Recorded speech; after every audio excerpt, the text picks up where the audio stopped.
আমিনু কামা আমানান নাস, আমিনু কামা আমানান নাস। ওই মানুষদের মতো ঈমান আনো যারা ঈমান আনছে, ঈমানের পরীক্ষা দিছে। এই আমিনু কামা আমানান নাসের ব্যাখ্যা হতে পারে সাহাবায়ে কেরাম। সাহাবায়ে কেরামদেরকে রব্বে কারীম বুঝাইছেন আমিনু কামা আমানান নাস, কারণ তারা ঈমানের পরীক্ষা দিয়া উত্তীর্ণ হয়েছে, দুনিয়ায় থাকতেই জান্নাতের সার্টিফিকেট পাইছে। সুবহানাল্লাহ।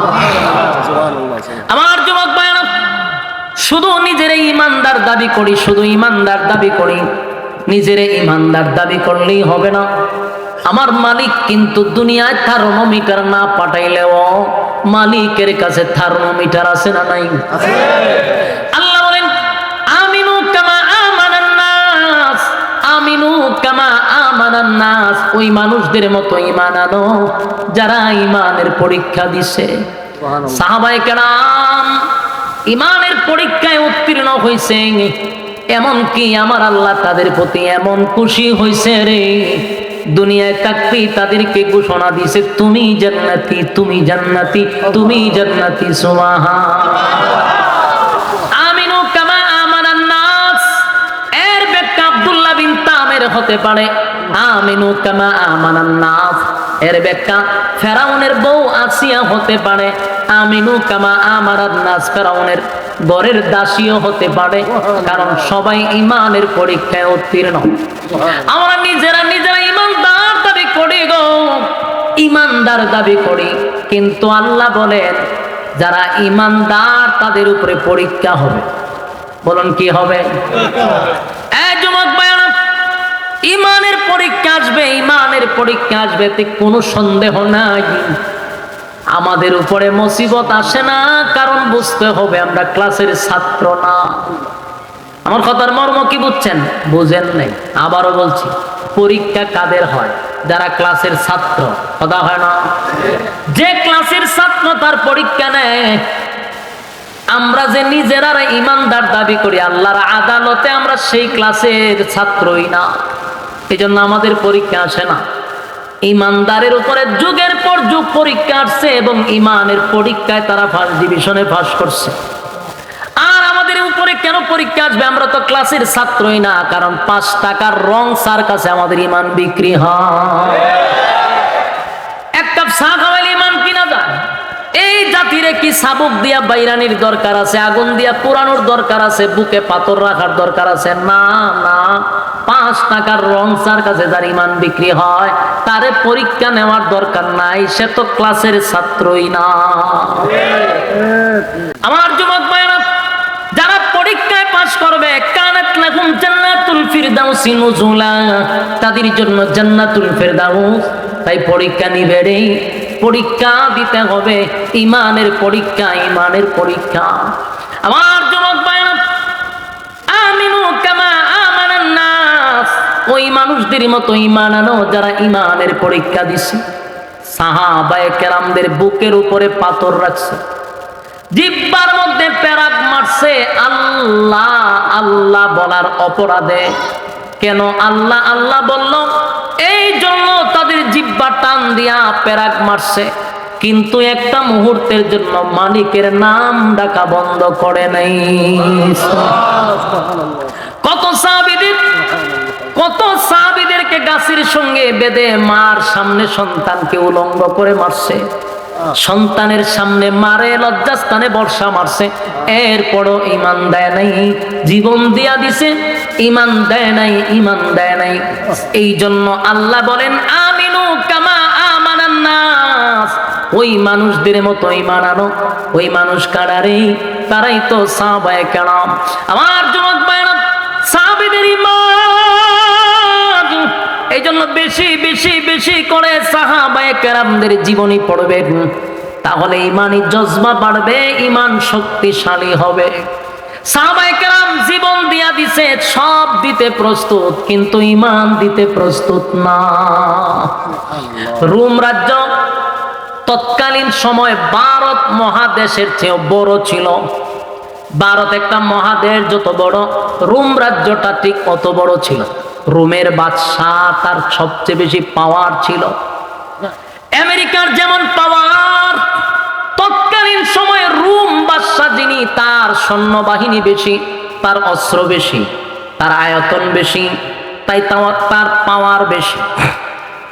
রোম বাদশাহ চিন্তা করলো মুসলমানরা যেদিকে যায় সেদিকেই শুধু বিজয় বিজয় বিজয়, সুবহানাল্লাহ। মুসলমানরা যেদিকে যায় সেদিকে শুধু ইসলামের বিজয়ের পতাকা, বিজয়ের পতাকা উঠতেছে। ঘটনা কি? তাদের অস্ত্র কম, তাদের বাহিনী কম, অস্ত্র কম, বাহিনী কম, অস্ত্র কম, বাহিনী কম থাকার পরেও তারা যেদিকে যায় ওই দেশেই বিজয়ের পতাকা টাঙায়া দেয়।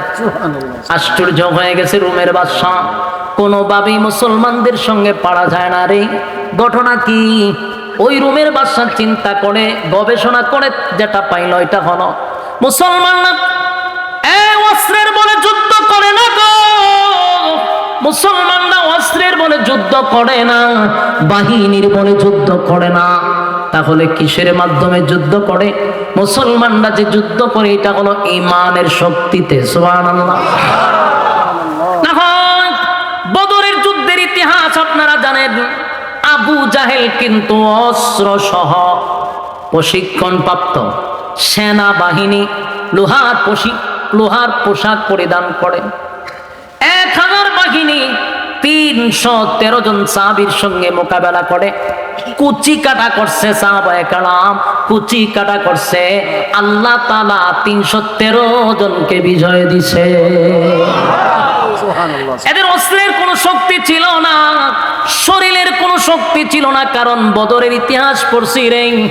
বদরের যুদ্ধে যারা অংশগ্রহণ করছে তাদের শরীরে কাপড় ছিল না, যুদ্ধের পোশাক ছিল না, অস্ত্র ছিল না, পেটে খাবার ছিল না, খেজুরের ডাল লইয়া নামছে, শরীরে কাপড় নাই, পেটে খাবার নাই, এরপরে যুদ্ধে লাইন আল্লাহ বিজয় দিছে। যেদিকে যায় নবীর আমলে, ও নবী 27টা যুদ্ধে অংশগ্রহণ করছে আল্লাহ নবী নিজে, যেদিকে পাঠাইছে সে দেশটাকেই বিজয় করছে। এরপরে আসলো আবু বকরের শাসন আমল। আবু বকরের শাসন আমলেও বহু দেশ বিজয় করছে। আবু বকর দুনিয়ার থেকে বিদায় হয়ে গেল। খলিফাতুল মুসলিমিন হযরত ওমর যখন খেলাফতে আসলো, তখন যেদিকে যায় সেদিকে খালি মুসলমানদের বিজয়, মুসলমানদের বিজয়, মুসলমানদের বিজয়। রোমের বাদশা চিন্তা করে দেখলো অস্ত্র তো বেশি নাই, বাহিনীও বেশি নাই, কিন্তু এত বিজয় কিভাবে আনে রে? গবেষণা বাইর করলো যে মুসলমানদের একটা পাওয়ার আছে, এটা অ্যাটেন বোমার চেয়েও বেশি, এটার নাম হলো ঈমান, ঈমানের পাওয়ার। তাই রোমের বাদশা তার বাহিনীদেরকে ঘোষণা দিল, মুসলমানদের সঙ্গে তোমরা যুদ্ধ করবা, আমার কাছে একটা দলকে তোমরা জীবিত আমার কাছে নিয়ে আসবা, আমি মুসলমানদের ঈমানি পরীক্ষা করব। রোমের বাদশা সবচেয়ে সুপার পাওয়ার, তৎকালীন সময়ের সবচেয়ে পাওয়ারফুল বাদশা হলো রোমের বাদশা। বলল মুসলমানদের ঈমানি পরীক্ষা করব। যুদ্ধ শুরু হয়ে গেল। হযরত ওমর রাদিয়াল্লাহু তাআলা গণি পাঠাইলেন, মুসলমানের একটা গ্রুপ ওই রোমের বাদশার বাহিনীর কাছে আটকা পড়ে গেছে। বাহিনীরা মুসলমানদেরকে গ্রেফতার করে জীবিত অবস্থায় বাদশার সামনে দাঁড় করাইল। বাদশা বলল সবগুলারে লকাবের ভিতরে ঢুকাও, আগামীকালকে কথা বলবো। সবগুলারে লকাবে ঢুকাইল। পরের দিন বাদশা একটা চেয়ারে বসা অনুমতি দিল, মুসলমানদের যে গ্রুপটা তোমরা বন্দি করে রাখছো সবগুলারে আমার সামনে নিয়ে আসো। বাদশার বাহিনীরা মনে মনে মনে মনে ভাবতেছে আজকে মনে হয় সবগুলারে হত্যা করবে। বাদশা অর্ডার দিবে আর সবগুলারে হত্যা করা হবে। মুসলমানদেরকে বাদশার সামনে হাজির করা হলো। বাদশা সবার দিকে তাকাইয়া বলল, তোমাদের মধ্যে তো একজন অবশ্যই লিডার আছে। সাহাবীদের মধ্যে একজন হাত তুললা বলে, হ্যাঁ এই গ্রুপের লিডার হলাম আমি। তোমার নাম কি? বলে আমার নাম আব্দুল্লাহ বিন হুযাফা। সুবহানাল্লাহ। বাদশা ডাক দিয়ে বলল, আব্দুল্লাহ আমার কাছে আসো, তোমার সঙ্গে আমার কিছু কথা আছে। বাহিনীরা চিন্তা করলো বাদশা তো অর্ডার দেওয়ার কথা তাদেরকে হত্যা করা, কিন্তু বাদশার মেজাজ ভালো, বাদশা হাসি খুশি। ঘটনাটা কি? মুসলমানের সবচেয়ে বড় নেতা যিনি, এই গ্রুপের মধ্যে যিনি নেতা, তারে ডাক দিয়া বাদশার কাছে বসাইছে। বাদশা কতক্ষণ আব্দুল্লাহ বিন হুযাফার দিকে তাকায় আছে, তাকায় বলল, চেহারা সুরত তো বালা, তোমারে দেখতে তো বড় সুন্দর লাগে রে, বডি বালা, চেহারা বালা, জ্ঞান বুদ্ধি আছে, সবই ঠিক আছে। আমার মনটা চায় তোমার সঙ্গে একটু সুসম্পর্ক গড়ে তুলতে, তোমার সঙ্গে আত্মীয়তা করতে আমার মন চায়। কে কয়? বাদশা। আমার যুবক ভাইরা,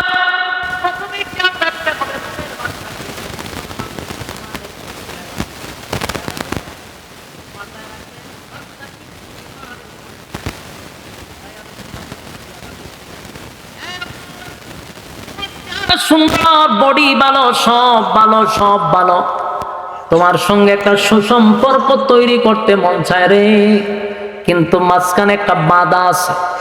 বাধাটা হলো তুমি মুসলিম, আমি হলাম অমুসলিম। মুসলিম আর অমুসলিমের মধ্যে তো সুসম্পর্ক হয় না।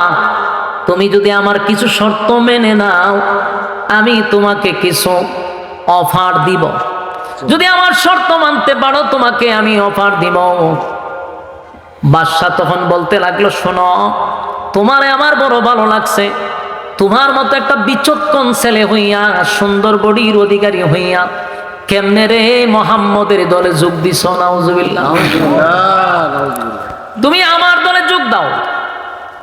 আব্দুল্লাহ, শুন, এই রাজ্যের বাদশা হলাম আমি। আমার একটা কন্যা সন্তান আছে, আমার কোনো ছেলে নাই, আমার একটা কন্যা সন্তান আছে। ওটা রাজত্বের মধ্যে আমার মেয়ের চেয়ে সুন্দর, রূপসী আর কেউ নাই। আমার মেয়েটা বড় সুন্দর। আমি আমার এই সুন্দর মেয়েটারে তোমার কাছে বিবাহ দিয়া দিব। শুধু তাই নয়, যেদিন বিবাহ দিব সেদিন তোমার নামে এই রাজত্বের অর্ধেক আমি লিখে দিব। কেমন অফার? কথা কি বুঝতেছেন? আমেরিকার প্রেসিডেন্ট যদি আমাদের মতো কোন মৌলবীরে ডাক দেয়া নেয়, হুজুর আপনি হুজুরগিরি ছাইরা দেন, আমি ডোনাল্ড ট্রাম্পের মেয়েরে বিয়া দিব, আমেরিকার অর্ধেক আপনার নামে লিখে দিব। হুজুরের আমাদের ইমান আর থাকবো কিনা সন্দেহ আছে। কথা হয় না দি? কারণ আমাদের মধ্যে বহু হুজুর আছে রে, ইমানের জন্য, একটা শেয়ারের জন্য ইমান বিক্রি করে। শেয়ার পাওয়ার জন্য ইমান বিক্রি করতেছে। এটা আমার মধ্যে আছে, আপনার মধ্যে আছে। এই জন্য আমার বিশ্বাস খুব কম। আল্লাহ যদি কাউরে ইমানের শক্তি দেয়, ওই বান্দার দ্বারাই সম্ভব, আর না হয় উপায় নাই। শেয়ারের কাছে আমরা বিক্রি হই, তাহলে আমি গ্যারান্টি কেমনে দিব? ফতোয়া তো অনেক দিবার, ফতোয়ার অভাব নাই। হয়তো আগে রাজত্বটা অর্ধেক ফায়া লই, মাইয়ারা বিয়া করে লই, এবার মাইয়ারা মুসলমান বানামো আর রাজত্ব অর্ধেক মুসলমান বানাইলাম। ও কি সুন্দর ফতোয়া দিত। আগে যদি এটা হাসিল না করি, তাইলে কি আর আমি মানুষ মুসলমান বানাইতে পারো? তাহলে আগে আমার বেঈমান হইতিব, এরপর আবার মুসলমান হইতিব। ফতোয়া মাইরা দিলে ঠিক নেই। কিন্তু নবীর সাহাবী মাথায় রাখবেন, নবীর সাহাবীদের ব্যাপারে আল্লাহ বলেন, আমিনু কামা আমানান নাস, ওই মানুষদের মতো ঈমান আনো। ওই মানুষ বলতে তাফসীর কারকরা বলেন অবশ্যই সাহাবায়ে কেরাম বুঝাইছে। তাদের ঈমান আব্দুল্লাহ বিন হুযাফাকে এমন ভাবে আকর্ষণ করলো, এতগুলা অফার দিতে লাগলো। ইল্লা মাশাআল্লাহ, সবাই যে ঈমানের কাছে, বেঈমানদের কাছে বিক্রি হবে এমনটা না। আমাদের বাংলাদেশেও এমন মুজাহিদ ছিল, টাকার কাছে বিক্রি হয় নাই, যেমন বাবনগরী রহমতুল্লাহ আলাইহি। উনি বাতিলের কাছে মাথা নত করে নাই, টাকার বস্তা নিয়ে আসছে, লাথি মারছে। বাড়িতে এখনো টিনের ঘর। এই বাবনগরী তাদের অফারে রাজি হয় নাই, বিদায় বাতের ওষুধ খাওয়াইতে খাওয়াইতে হুজুর রে মাইরা বলেছে। কথা বুঝতেছেন? সব হুজুররা বিক্রি হয় না রে। এই জমিনে এখনো বহু আল্লাহওয়ালা আছে না? না, এখনো বহু আলেমরা বাতিলের কাছে মাথা নত করে না, টাকার কাছে মাথা নত করে না। বহু হুজুরের কাছে টাকার বস্তা গেছে, লাতি মাইরা সরায়া দিছে। আবার বহু হুজুররা ওই নেতাদের কাছে বিক্রিও হইছে, আছে না নাই? সবাইরে এক পাল্লা বাই রাখলে চলবে না। এখনো পৃথিবীর জমিনে ভালো মানুষ আছে বিদায় আমার আল্লাহ জমিন টিকায় রাখছে।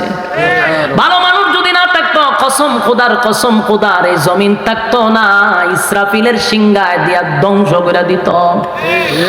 আমার যুবক ভাইরা, আব্দুল্লাহ বিন হুযাফা তারে যখন লোভ দেখাইল, লালসা দেখাইল, দেখবেন যে কেউ আপনাকে তার বাগে নেওয়ার জন্য প্রথম অফার দেয়, কথা হয় না? অফার দেখো, গুলশান একটা বাড়ি পাইবেন, দেখেন চিন্তা করে দেন কিতা করবেন, আর একটা গাড়ি পাইবেন, আর বিদেশে ভ্রমণ করার জন্য কিছু টাকাও পাইবেন। সারা জীবন আপনার 14 গোষ্ঠী পায়ের উপরে ফাও তুল্লা খাইব, আপনি সিদ্ধান্ত নেন কিতা করবেন। প্রথম অফার দেয়।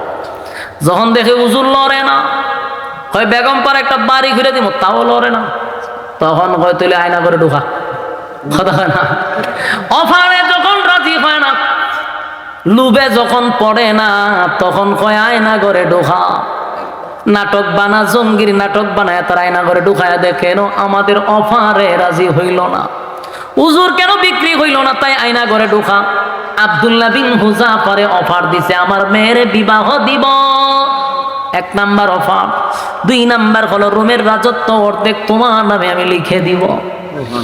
আব্দুল্লাহ বিন হুযাফারে যখন অফার দিতে লাগলো, আব্দুল্লাহ বিন হুযাফা কয়, রোমের কুত্তা, তোর কথা কি শেষ?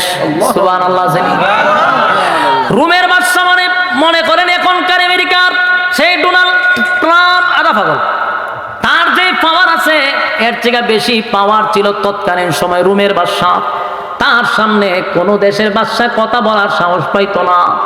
কিন্তু আব্দুল্লাহ বিন হুযাফা এই বাদশার সামনে দাঁড়ায়া কয়, এ রোমের কুত্তা, তোর কথা কি শেষ? শেষ। তাহলে শোন, তোর মতো কুত্তার কথায় আমার ঈমান আমি বিক্রি করব না। যখন দেখলো তার প্রস্তাবে রাজি হয় না, তখনই বাদশা কয়, তার আয়না ঘরে ঢোকা। আয়না ঘরে ঢোকায়া দেখ, খানা দিবি না, পানি দিবি না। সাথী সঙ্গীদেরকেও যখন ঢোকায়া দিল জেলখানার ভিতরে, বিশেষ করে আব্দুল্লাহ বিন হুযাফা যখন তারে কুত্তা কইছে, বাদশার গায়রতে লাগছে, ইজ্জত নিয়ে টানাটানি। আমার এতগুলা মানুষের সামনে এমন বিশ্রী ভাষায় কথা বলল, আমি দেখে নিব তার ঈমান কত প্রকার ও কি কি। একটা ঘরের মধ্যে বন্দি করছে, যেখানে পানিও নাই, খাবারও নাই, পানিও নাই, খাবারও নাই। 1 সপ্তাহ পর্যন্ত 1 ফোঁটা পানিও দিল না, 1 ফোঁটা পানিও দিল না, খাবারও দিল না। একজন নর্তকী বানাইছে। নর্তকী শুনুন না আপনারা? যারা না আছে এরা কি তা হয় নর্তকী? বুঝেন? ওই যে মহিলারা পুরুষদেরকে আকৃষ্ট করে মঞ্চে নাচানাচি করে, যেমন মমতাজ, কথা বলে, যেমন মমতাজ, 150 টিকা মমতাজ যখন সংসদেও কথা কইছে এক সময়, ঠিক নেই? যার মূল্যায়ন ছিল মাত্র 150 থেকে 200 টাকা। ফুটপাতে গান গাইতো, 100-200 টাকা দিত। এই বেডি হয়ে গেছে সংসদে গিয়া গান গায়। বাংলাদেশ এটা তো কত উন্নত হয়েছে, চিন্তা করছেন? আমাদের দেশের পার্লামেন্টদেরকে নিয়ে মানুষ হাসাহাসি করতো, যে একটা নর্তকী যদি পার্লামেন্টে বক্তব্য দেয়, 18 কোটি মানুষের বেইজ্জতি করা ছাড়া আর কিছু না। মূর্খ মানুষ যদি উঠতে জায়গা সংসদে, তাহলে কিয়ামতের একটা আলামত। রাসূল বলছেন, মূর্খরা যখন যোগ্যতার আসনে বসে কথা বলবে, বুঝে নিবা কিয়ামত খুব কাছে। কথা কয় না? মমতাজের মতো বেডি এমন আছে। এরকম নর্তকী রোমের বাদশা ঈমান পরীক্ষা করার জন্য আব্দুল্লাহ বিন হুযাফার আয়নাগরের ভিতরে একটা নর্তকী পাঠাইছে। ও গিয়া তোর প্রতি আকৃষ্ট করবি, দেখ কি করে, ঈমানের পরীক্ষা নিতে। নর্তকী আব্দুল্লাহ বিন হুযাফার কাছে গিয়া যত অঙ্গ ভঙ্গি আছে যেগুলা করলে পুরুষ আকৃষ্ট হয়, তার কোনোটা বাদ রাখছে না, সব করছে। কইরা বাদশার কাছে আয়া কয়, আমরা কই পাঠাইছেন? বলে গেছত না? বলে গেছিলাম তো। কই পাঠাইছেন? মানুষ না জিন? আমার ভয় লাগছে। বলে কে রে? ওই একটা বারও আমার দিকে তাকাইছি না। সুবহানাল্লাহ। আমার দিকে তাকাইলেন না, আমি আকৃষ্ট হইতো আমার প্রতি, হেতে যে আমি এত নাচলাম, এত খমর দুলাইলাম কিন্তু একবারও চাইলো না। ভাষা হইলে কি কস বলো? তাহলে নারীর চক্রান্ত শেষ, খানাও দেয় না, পানিও দেয় না। 1 সপ্তাহ পর্যন্ত খানা নাই, পানি নাই, পানি নাই, খানা নাই। আব্দুল্লাহ বিন হুযাফা মাটির সাথে একেবারে মিশে যাচ্ছে, কথা বলতে পারে না, শরীরে কোনো শক্তি নাই, এটা বসতেও পারে না রে। একজন ডাক্তার গিয়া ঢুকছে, ঢুকে পরীক্ষা কইরা বাদশার কাছে আইসা কয়, হুজুর এই মুহূর্তে যদি লোকটারে খাবার না দেন মারা যাবে। বাদশা কয়, মারা তো যেতে দিব না। খাবার দিছে, একটা প্লেটের মধ্যে শূকরের মাংস আর পানির বদলে মদ। বলুন দুটোটা পাক না না পাক? না পাক। খাবার শূকরের মাংস আর হইল মদ নিয়া যখন ঢুকছে আর বলছে খাবার দিবার সময় বলবা যে এটার মাঝে মদ আর এটার মাঝে শূকরের মাংস। আব্দুল্লাহ বিন হুযাফার কাছে খাবার লইয়া গেল, গিয়া কইল নাও খানা খাও, এটার মধ্যে শূকরের মাংস, এটা মদ। আব্দুল্লাহর শারীরিক দুর্বলতা আছে রে, কারণ 6 দিন ধরে খানা নাই, পানি নাই, উঠতে পারে না, বসতেও পারে না, ভালো করে কথাও বলতে পারে না। এটাই তো স্বাভাবিক, কারণ তার দুর্বলতা শারীরিক, না খাওয়ার কারণে, ঠিক নেই? কিন্তু আমার জবাব দেন, আব্দুল্লাহর ভিতরে কি ইমানের কোনো দুর্বলতা আছে? না, ইমানের কোনো দুর্বলতা নাই। আব্দুল্লাহর সামনে যখন বলা হয়েছে এটা শূকরের মাংস আর এটা হলো মদ, আব্দুল্লাহ চোখ রাঙ্গায়া বলে, এগুলা নিবি না লাথি মেরে ফালায়া দিব? জোরে জোরে কোন সুবহানাল্লাহ। ডাক্তার আশ্চর্য হয়ে গেছে, 6 দিন ধরে খাবার নাই, পানি নাই, সে তো কথা বলারই কথা না, কিন্তু সে রাগ করে হয় লাথি মেরে ফালায়া দিব। গিয়া হয় বাদশাহ, এটা এমন লোক শরীরে শক্তি নাই, ওইটা দাঁড়াইতে পারে না, বসতে পারে না, কিন্তু এই নাপাক খাবারের কথা বলার সাথে সাথে লাথি মারে ফালায়া দিব। বাদশা হয় সবগুলারে আমার কাছে দইরা নিয়ে আয়। এবার বাদশার সামনে যখন সবগুলারে আবার নিয়ে আসছে, আব্দুল্লাহ বিন হুযাফা হাঁটতে পারে না, দাঁড়াইতে পারে না, 2 জন মানুষের কাঁধে বর করে আব্দুল্লাহকে নিয়ে আসলো। বাদশার সামনে 2 জন মানুষের কাঁধে ক্লান্ত শরীর নিয়ে দাঁড়ায় আছে। বাদশা কতক্ষণ তাকায়া দেখে পেটে আর পিঠে লেগে গেছে রে, শরীরের মধ্যে কিচ্ছু নাই, কঙ্কাল হয়ে গেছে। বাদশা ডাক দিয়ে বলে, আব্দুল্লাহ এত বড় একটা অফার দিলাম রে, মানলি না, মানলি না। এবার তোর সামনে তোর সাথী সঙ্গীদেরকে আমি ধরে ধরে ধরে ধরে আগুনে জ্বালাবো, পোড়াবো, তোরেও আগুনে জ্বালাবো, পোড়াবো। এখনো সময় আছে, আমার অফার তুই মাইনা নে। আব্দুল্লাহ কথা বলতে পারে না। এরপরেও ডাক দেয়া হয়, এ রুমের বাদশা কুত্তা, ভালো করে শুন, আমরা একে একে আল্লাহর জন্য জীবন দিব, কিন্তু তোর মতো কুকুরের কাছে ঈমান দিব না। বাদশার মেজাজ গরম হয়ে গেছে। বাদশা কয়, তাড়াতাড়ি তেল গরম কর, বড় একটা ডেকসির মধ্যে তেল গরম কর। বিশাল ডেকসির মধ্যে তেল গরম করা শুরু করলো। তেল যখন গরম করা শুরু করছে, বলো এত বড় ডেকসির মধ্যে তেল গরম করার উদ্দেশ্য হলো মানুষদেরকে তেলের মধ্যে ছাড়া হবে। নাউজুবিল্লাহ। কথা বললাম, কথা বললাম, তেল গরম করছে। ওইটা আপনারা মাছ যেইভাবে বাজি করেন, আগে কিন্তু তেলটা গরম করে এরপরে মাছটা ছাড়ে। তেল গরম করার পরে আব্দুল্লাহর কথা শুই না মেজাজটা বাদশার গরম হয়ে গেছে রে। সাথী সঙ্গীদের মধ্যে একজনরে তাফা দিয়া দইরা তেলের মধ্যে ছেড়ে দিচ্ছে। এই মুরাদনগরের বাইরা ওয়াজকালি শুনতেছেন, একটু দিলের ভিতরে নিয়ে একটু 1 মিনিটের জন্য কল্পনা করেন তো, এমন তেল গরম করা যদি আপনি দেখেন আর আপনার সাথীদের মধ্যে একজনের তেলে ছেড়ে দেয়, আমরা ঈমান থাকবো? কথা হয় না দি, আমাদের ঈমান থাকবে না। ওই সাহাবীরে দইরা তেলের মধ্যে ছেড়ে দিছে, মুহূর্তের ভিতরে হাড্ডির থেকে মাংস আলাদা হয়ে গেছে। আপনারা কথা যদি হন আমি ওয়াজটা ছেড়ে দিই, আল্লাহর হস্তে কথা কয়েন না, বিরক্তের বহুত দিলি। দেখ তোর সাথী সঙ্গীদেরকে ধরে ধরে ধরে ধরে আমি এখন তেলের মধ্যে ছেড়ে বাজি করব। কালিমা ছাড়বি না আমারে, আমার কথা আমার অফার মানবি? আব্দুল্লাহর জবান থেকে কোনোভাবে আর এই কথা আনতে পারেন। আব্দুল্লাহ বারবার বাদশারে কয়, জীবন দিব, তোর মতো বেঈমানের কাছে মাথা নত করব না। বাদশা তো অবাক হয়ে গেছে, ঘটনা কি? এত কিছু করলাম কিন্তু ইমান থেকে পিছপা করতে পারলাম না। এবার বাদশার রাগ উঠে গেছে, মাইরিলাম। বাদশা করলো কি, আব্দুল্লাহ রে অর্ডার দিল, এই আমার বাহিনীর আব্দুল্লাহ রে ধর। আব্দুল্লাহ বিন হুযাফারে ধরে হাতে পায়ে বেঁধে বলল তারে তেলে ছেড়া দে। আব্দুল্লাহ রে ধরে ধরে তেলের মাঝখানে নিয়ে গেল, তেলে ছেড়ে দিবে এমন সময় আব্দুল্লাহর চোখ দিয়া পানি পড়ে। আব্দুল্লাহ কান্দে। রুমের বাদশা ডাক দিয়া কয়, শব্দ তারে তেলে ফালাইবি না, আমার কিছু কথা আছে।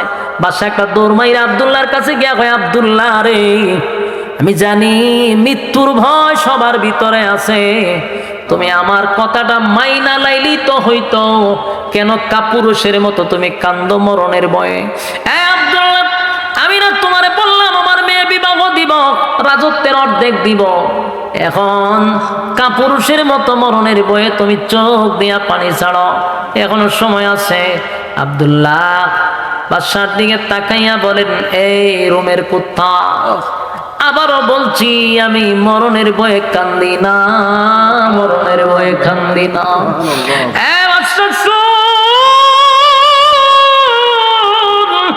আমার কান্নার কারণ হলো আমার অল্প বয়স, আমার বয়স বেশি না, কালেমা পড়ছি বেশি দিনও হয় নাই।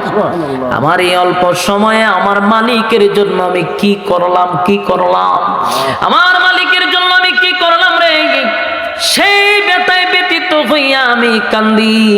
আমি যদি এখন তেলে জাপ দেই, আমি শাহাদাত বরণ করলাম, আমার মালিক যদি আবার জীবিত করত, আবার আল্লাহর রাস্তায় জীবন দিতাম, আবার জীবিত করত, আবার জীবন দিতাম।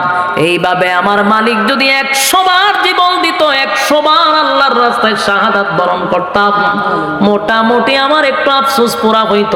কিন্তু আমি কান্দি, আমি যে আর জীবিত হইয়া আবার মরতে পারবো না, আমি যে আর আল্লাহর রাস্তায় জীবন দিতে পারবো না, এই ব্যথায় ব্যতীত হইয়া কান্দি, মরণের ভয়ে কান্দি না, মরণের ভয়ে কান্দি না, মরণের ভয়ে কান্দি না। মুসলমান কোনদিন মরণের ভয়ে কাঁদতে পারে না। ইমানদার মরণের জন্য প্রস্তুত থাকে রে, ইমানদার মৃত্যুর জন্য প্রস্তুত থাকে। ইমানদার কোনো সময় মৃত্যুর ভয় পায় না, মৃত্যুর ভয় পায় না। আমি কেন, কোন কারণে মৃত্যুর ভয়ে কাঁদবো?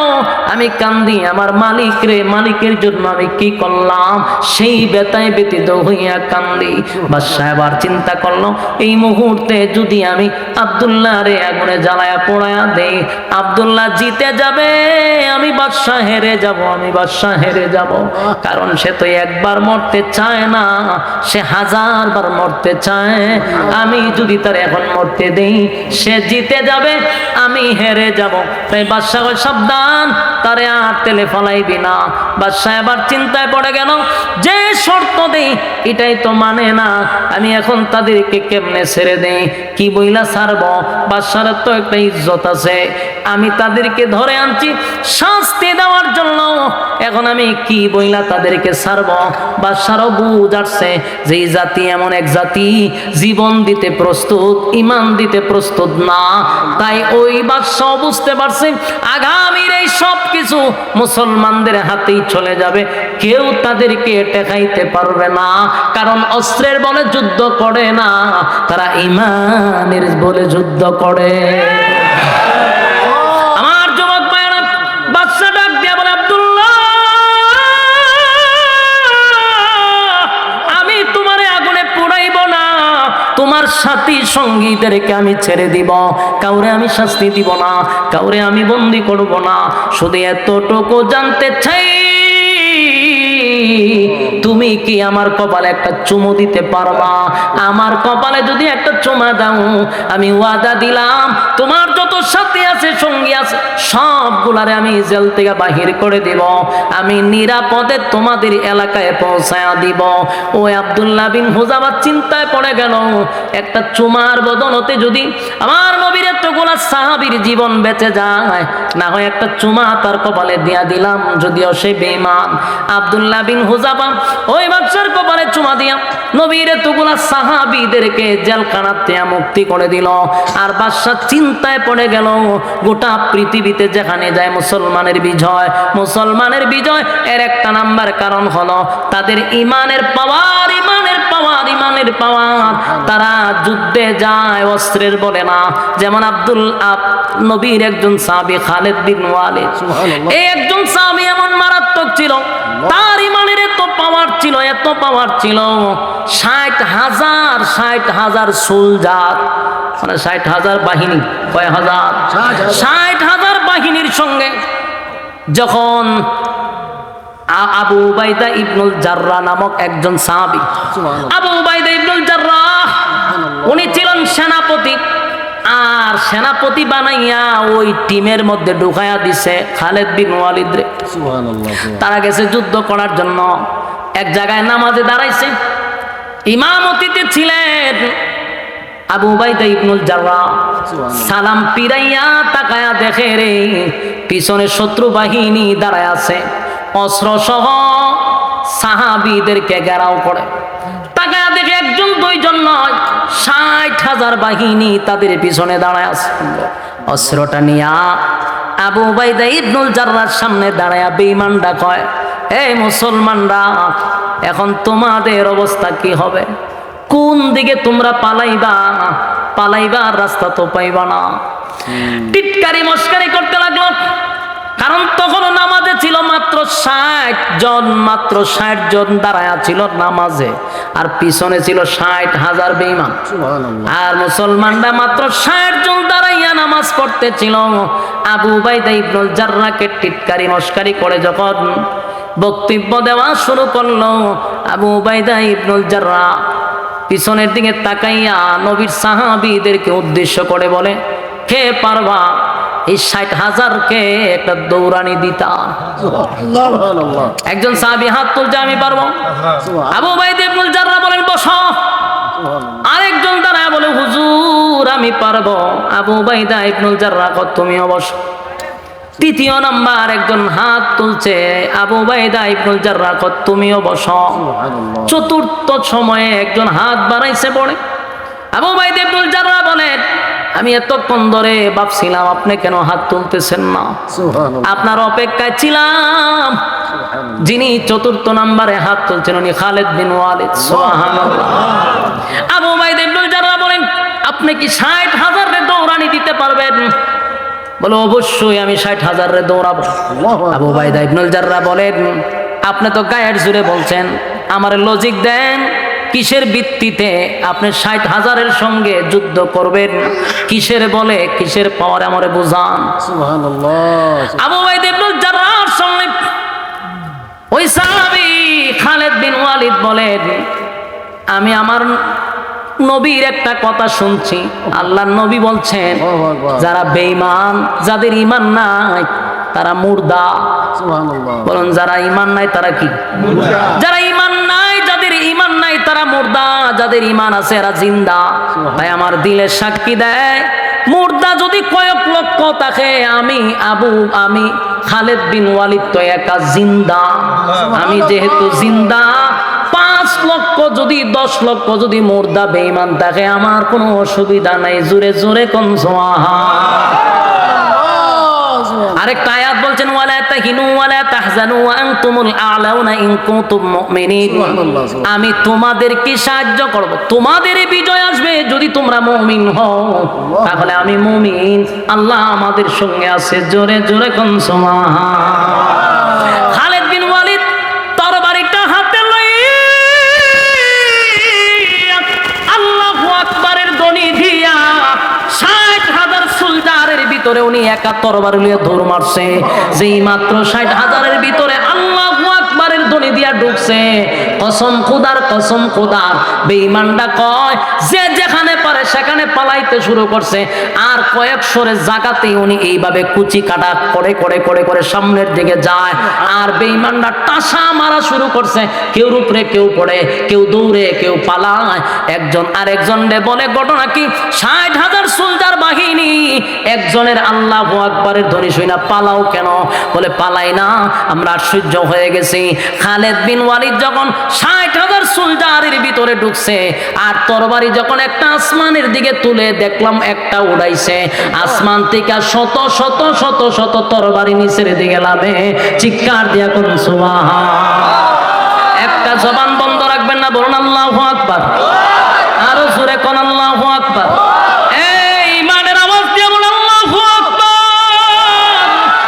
নবীজির সাহাবীদের ঈমান, আমিনু কামা আমানান নাস, আমিনু কামা আমানান নাস, এর অর্থ হলো সাহাবায়ে কেরামদের মতো ঈমান আনো। এই ঈমান আর নেকামল, ঈমান আর নেকামল দুইটা গুণে গুণান্বিত যারা, কানাত লাহুম জান্নাতুল ফিরদাউসি নুজুলা। এক নাম্বার হলো ঈমান, দুই নাম্বার হলো নেকামল। এক নাম্বার ঈমান, দুই নাম্বার হলো নেকামল। ওয়া আমিলুস সালিহাত, তোমরা নেকামল করো, নেকামল করো। নেকামল কোনটা রে?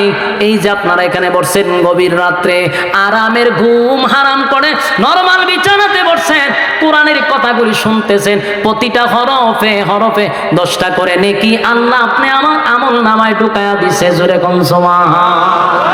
আমার যুবক ভাইরা, নেকামল নেকামল নেকামল নেকামল নেকামল, ঈমান আর নেকামল দুইটা গুণে গুণান্বিত হইয়া যদি যারা পরিমাণ ঈমান লইয়াও যদি কেউ কবরে যায় রে, আল্লাহ ওয়াদা দেয়, বান্দা ওয়াদা দিলাম, যারা পরিমাণ ঈমান লইয়া যদি কবরে আসো, গুনার কারণে জাহান্নামের আগুনে আল্লাহ জ্বলাবে, পোড়াবে, কিন্তু একটা সময় বান্দারে দইরা জান্নাতে ঢোকাবে ওই যারা পরিমাণ ঈমান থাকার কারণে।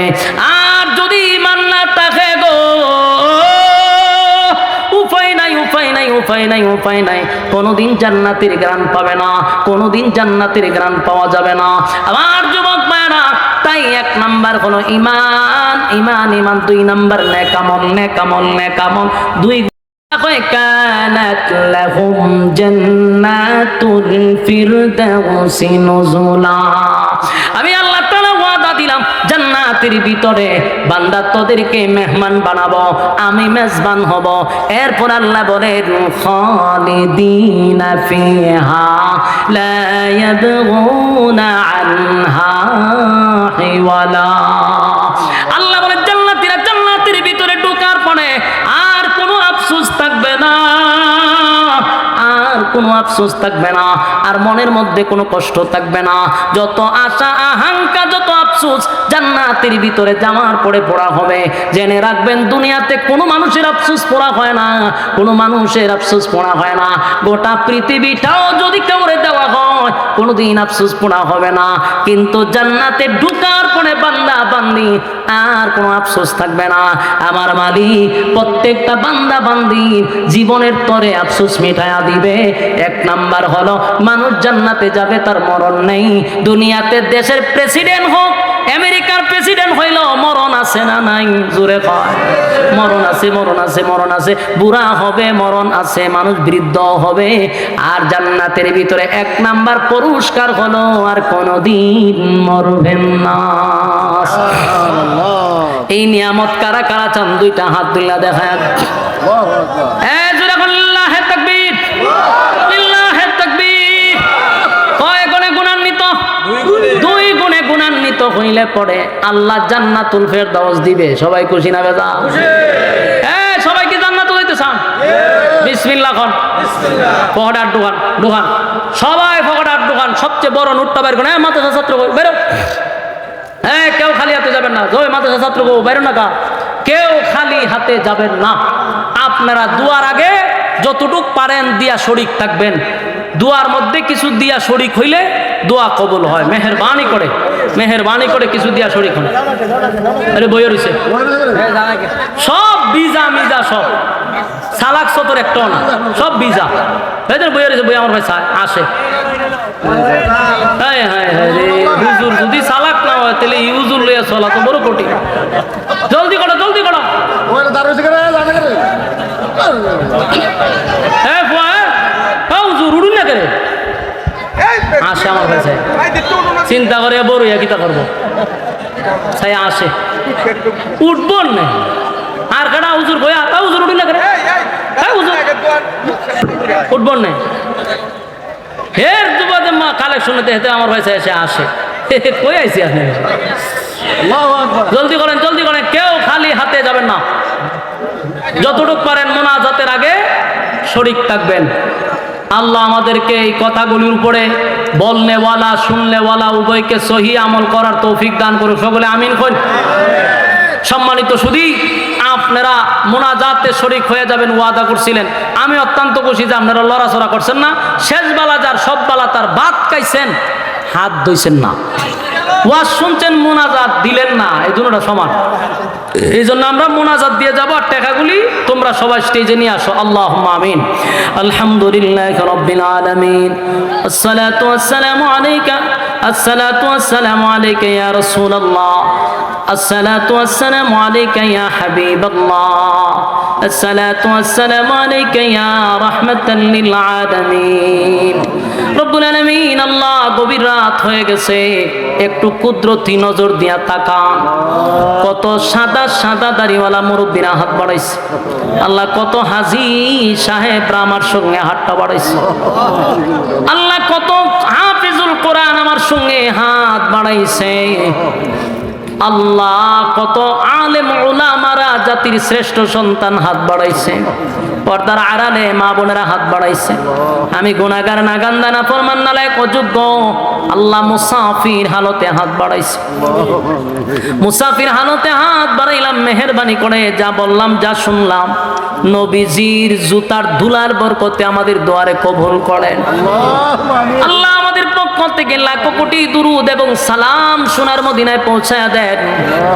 আমরার আব্বা আম্মা দাদা দাদি নানা নানি শ্বশুর শাশুড়ি আত্মীয় স্বজন যারা কবরে গেছে তাদের কবরে পৌঁছায়া দেন আল্লাহ আমরা যা হাত বাড়াইছি আমাদের মধ্যে অনেকের মা নাই বাবা নাই দাদা নাই দাদি নাই মহব্বতের মানুষ অন্ধকার কবরে চলে গেছে আল্লাহ আমাদের গুনার কারণে তাদের কবরে আযাব দিয়েন না আল্লাহ আমরা যারা হাত বাড়াইছি আমাদের মধ্যে অনেক মানুষ অসুস্থ আপনি শিফা দান করেন কেউ পেরেশানির মধ্যে আছে পেরেশানি দূর করেন আল্লাহ আমরা যারা হাত বাড়াইছি বাকি জিন্দেগি আমাদেরকে যতদিন বাঁচায় রাখবেন ইহদিনাস সিরাতাল মুস্তাকিম সঠিক সরল রাস্তার উপরে চলার তৌফিক দেন আমরা যেমনে চললে আপনি মালিক খুশি ওইভাবে চলার তৌফিক দেন আল্লাহ শয়তানের ওয়াসওয়াসা থেকে হেফাজত করেন মানুষ শয়তান থেকে হেফাজত করেন জিন শয়তান থেকে হেফাজত করেন আল্লাহ আমরা যারা হাত বাড়াইলাম মেহেরবানি করে গো আমাদের মধ্যে যাদের সমস্যায় জর্জরিত কেউ দোয়া চাইছে আল্লাহ অসুস্থ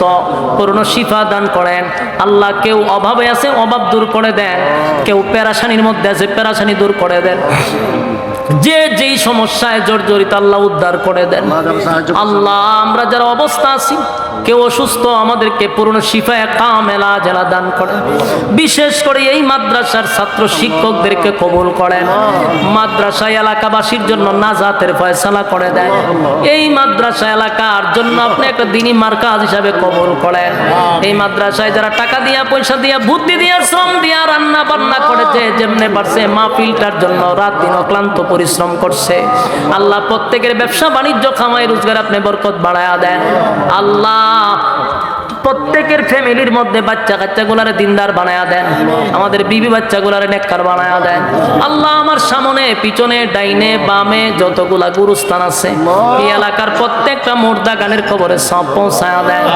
আল্লাহ শেষ দরখাস্ত এই প্যান্ডেলের ভিতরে প্যান্ডেলের বাহিরে আমার সঙ্গে যারা হাত বাড়াইছে আল্লাহ একজনও খানিয়াতে ফিরায় দিয়েন না বড় আশা লইয়া ভিক্ষুকের মতো দুইটা হাত বাড়াইছে মাবুদ গো গভীর রাত নজুলের রহমতের সময় দোয়া কবুলের সময় আল্লাহ আলেমদেরকে লই গভীর রাতে ভিক্ষুকের হাত বাড়াইছি আল্লাহ আপনার বন্দারা ওরা আশা কইরা হাত বাড়াইছে কেউ রে আপনি খালি হাতে ফিরায় দিয়েন না জিন্দেগির গুনাহ মাফ করে বাড়ির দিকে পৌঁছায়া দেন যা বললাম যা শুনলাম নবীজির জুতার দোলার বরকতে কবুল করেন আল্লাহ বিশেষ করে আখিরি দরখাস্ত আজকে বিশ্বের মুসলমানদেরকে আপনি হেফাজত করেন আল্লাহ, গাজার মুসলমানদেরকে আপনি হেফাজত করেন আল্লাহ, ফিলিস্তিনের মা বোনদেরকে হেফাজত করেন, বিশেষ করে সুদানের মুসলমানদেরকে হেফাজত করেন, উইগরের মুসলমানদেরকে হেফাজত করেন আল্লাহ, বিশ্বের যেখানেই মুসলমান লাঞ্ছিত আপনার কুদরতি সাহায্য দান করেন আল্লাহ। লাল চামড়া কুত্তাগুলিদেরকে আপনি ধ্বংস করে দেন। সুবহান রাব্বিকা রাব্বিল ইজ্জাতি আম্মা ইয়াসিফুন ওয়া সালামুন আলাল মুরসালিন ওয়ালহামদুলিল্লাহি রাব্বিল আলামিন। আসসালামু আলাইকুম।